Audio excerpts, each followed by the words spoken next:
My last video waxaan ka hadalnay is how you can buy your first rental property. Laakiin waxaan ka tagnay qayb ah how you can actually find and vet reliable tenant. Saad ku soo heli lahayd qofkii guriga ka kiraysan lahaa. Saad ku soo heli lahayd. So haddii aad rabto aad xiisayso arrimaha real estate investment-iga ama haddaad rabto inaad guri iibsato aniga waxaa ka soo qaban kartaa website-kayga saxanrealty.com. haddii aad rabto real estate investment aad barato ka mid tahay buy on hold, subject to, wholesaling, some flip, inshallah igu soo boqo website-kayga saxaninvestor.com. Inshallah nabarkiisa shada ka arki doontaa waan in bilaabaya. So the first step darabto inaad qof soo hesho guriga ka kiraysto maadaama aad ogta guriga sida loo iibsado another video ka soo sameeyay hadda video soo daawo first that video soo daawo hadda kan soo daawanin laakiin the next step waxay noqonaysaa marka kuwaad the first step aan gali doono waxay noqonaysaa you have to define your requirement-igaas waa inaad haysataa tenantiga nooca aad raadinayso muxuu yahay for the number one oo there's a lot of factors in fiirsan number one credit score-gaada income level kooda rental history gooda iyo requirement-iga adag kale dadka qaar waxay fiiriyaan kuwa qaar there's animals isticmaalaan laakiin there's something loo yaqaano emotional animals oo qasab inaad dadku ogolaato like you cannot refuse that's a violation why of disability act why so ma samayn kartid so marka intaas ogaato requirement-iga aad samaysato gurigani qof ka kiraysan lahaa the next step waa inaad advertisement aad samaystaa si guriga laga kiraysto so this advertisement usually waxaa mostly dadku la taliyaa inay isticmaalaan wax loo yaqaano great list or $5 waaye it's really cheap waaye waxaa kale Zillow jira the Zillow app wuxuu ku ogolaanayaa qayb idil wuxuu leeyahay rental management uu leeyahay oo basically the first 30 days were free well there's another website loo yaqaan jira Zumber isticmaal kartaa jirta asagana usually the first 30 days were free there's another website loo yaqaan jira rentals usually this one free maaha laakiin 7 days trial ku siinayaan si aad ku tijaabso waxaa kaloo isticmaali kartaa social media marketplace isticmaali kartaa aad gurigaada sawirada inta ka qaado ku post garan kartaa waxaa kaloo samayn kartaa wax loo yaqaano community bulletin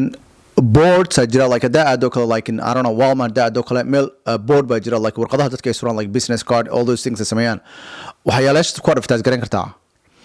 so taa markaa samayso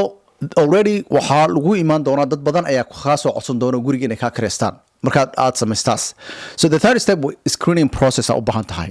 so screening process kan aan ka soo wada hadalna waay waxyaalaha ugu muhiimsan basically qofkan waxa loo baahan screening kooda uu yahay personal information kooda employment details iyo rental history iyo references inaan fiirsan noqonaysaa number 4 waxay noqonaysaa inaan fiirino wax loo yaqaan credit and background checks inaan fiiriso qofkan na soo gaato qofkan qof dambiile inuu yahay kula soo gaato waay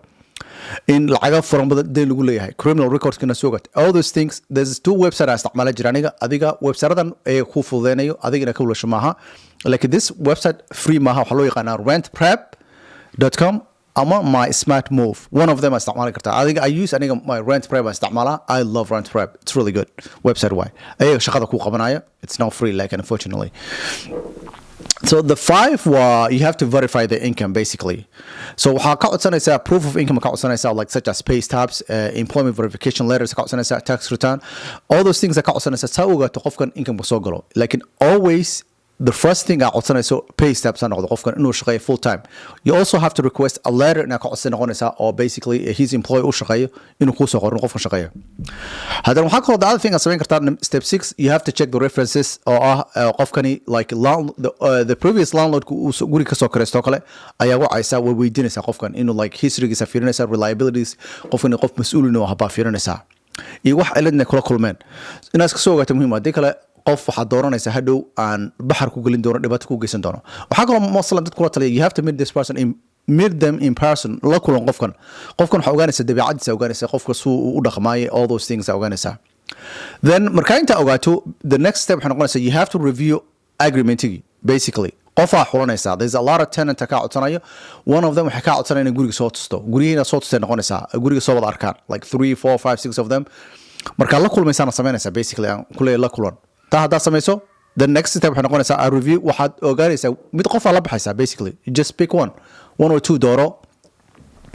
so haddaad doorato the next step waxay noqonaysaa aad markaad doorato waa ina you have to collect damage deposit inaa ka collect garaysa noqonaysaa so the first usually 2 months la sameeyaa the first and second month why ba hal mar isku darsanaysaa lacagtood ka qaadanaysaa laakiin you have to provide receipt inaa siisay noqonaysaa qofkan si lacagta inuu bixiyo u haysto waxaa kaloo the other step is markaa intaa samaynayso also contract markaa ka saxeexayso they have to fill out all this information kuu sheegay inaan buuxiso aan ku sheegay waxaa kaloo samaynaysaa intaad guriga taa la gabagabeyn you have to have some sort of a condition checklist oo gurigan hadday wax ka qaldan yihiin usually condition checklistiga mostly waxyaalaasha ugu muhiimsan waa interior exterior and bathrooms waay so badana gurigan waxyaalaasha for example kale walls ceiling oo kale flooring door windows electric systems plumbing heating ventilation all those things ina ogaato waay hadday good condition yihiin oo qofkan hadhow mustaqbalka uu burburiyo waa ka buuxinaysaa foomkaasi gurigaas in waxba qabin wuu saxiixayaa hadhow hadday wax laabaan literally everything waa ku charge garanaysaa the kitchen are basically the countertops cabinets appliances all those things ayagana inaa fiirsa muhiim noqonaysaa bathroomkan waxaa fiirinaysaa like if there's any leaks Somal waxaa lagu dhaha leaks biyaha waxa baayabka ay dilaaceen oo wax biyo uu soo sii daanayo kale bahalada facetka bahalada biyaha marka furto kale facetka Soomaaliga waxyaalo fara badan waxa jira Soomaaliga ku garnayn facetkan tuubada marka furto kale meesha biyaha ka daayana facet la yiraahdaa Soomaaliga ku garanaysa noo sheeg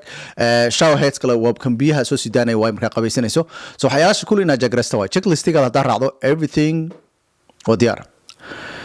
so and the last step you have to go through the whole contracting in adul marto way step by step guide all the condition all the things all the information code in kusiyana noqonaysa like in first name last name all those information or like social security code all those things in ka heshay noqonaysa basically then you just pick one ala baxaysa then uu bilaamay maalintu ka bilaamay maalintu u dhamaanayo all the whole entire process warqadaas that one contract ayaa ku buuxinaysa inshallah warqada hadaa rabto inshallah waxaa jira a checklist aan isticmaalo for my old buy and hold strategy aan sameeyay aniga inshallah way ka socodsan kartaa waa ku soo diraya laakiin that's literally the entire process daarabto inaad sameyso inshallah hadda video noocan kale inaad aragto arabto maruu la investment video aan kaga hadlayna arkaysto inshallah nasoo flow garee haddii aad rabto inaad guri iibsato inshallah waxaad ka soo qoon kartaa website-kiga sahanrealty.com wa salaam badan assalamu alaykum